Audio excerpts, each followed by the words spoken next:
Shamus True, service tech for small engines here at Taul Equipment. I have the 5 top service tips for you on your mower to make sure it continues to run proper. First one being making sure your belt doesn't have any frays, nicks, or any kind of other damage to them, and that they have the proper tension.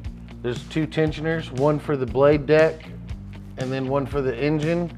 This one being the engine one, it's easy to adjust. These 2 bolts, you break one loose, you tighten it up until you get your proper tension, and then you can tighten the other one back down on top of it. It'd be the same on the deck over here. The next tip would be making sure everything's greased properly. So in particular on this unit, we have a grease fitting down here on the bottom on the tensioner pulley. You want to make sure you get all your grease fittings. I believe only on this one that there's one here, one on each control, and then one on each front wheel. Normally on most machines, you'll have some down here on the top of the deck where the tensioner moves, you'll have a grease fitting there. They will have one not just on the wheels, but as well on the spindles where the wheels have turned. And then if it has suspension, which a couple of our Ferrises do, there might be a couple grease zerks on those suspension components so they move freely. You want to make sure they stay greased regularly, because if a part seizes up, it's not moving.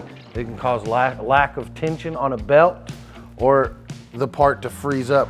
You don't want to be mowing along and then your front wheel just stops because it's not lubed properly. So by not putting stay build in your tank or using premium fuel, the fuel doesn't last as long because of the ethanol, and it'll break down and cause gunk, allowing water and then sludge to get into the carburetor and into your engine, causing it to run poorly or not at all. That's why it's super important to use the stay build and the seafoam, because anything left behind that the stay build didn't get, or that just normal running doesn't take care of, the seafoam will help clean out of your carburetors, your valves, all the main running components on the fuel side of your engine. Something else you want to check is the deck height and the deck pitch on your mower. Every service at Taul Equipment, we do that here for you. You've got numbers on your pretty much every mower that's 1 through 4, 1 through 5. That's how height you can cut. If you want to cut your grass at 1 inch, 1.5, you want to know, make sure that when you put the number there, you go to cut, and that's exactly what you want. And then the pitch is important because that's the way the grass gets kicked out. So if it's pitched backwards instead of pitched forwards, which is more common, the grass can wad up and get stuck up underneath the deck, which can cause patchiness or cutting, or if it builds up too much, it can even stop the blades on the mower. We can always sharpen, replace, and level your deck to make sure you're getting the best cut.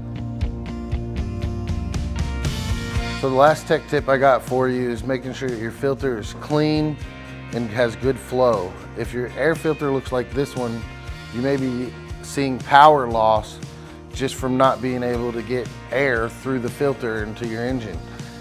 And I don't think this is going to protect you from dirt and grime getting into your chambers. Having a good clean filter is going to protect you and keep your engine running right.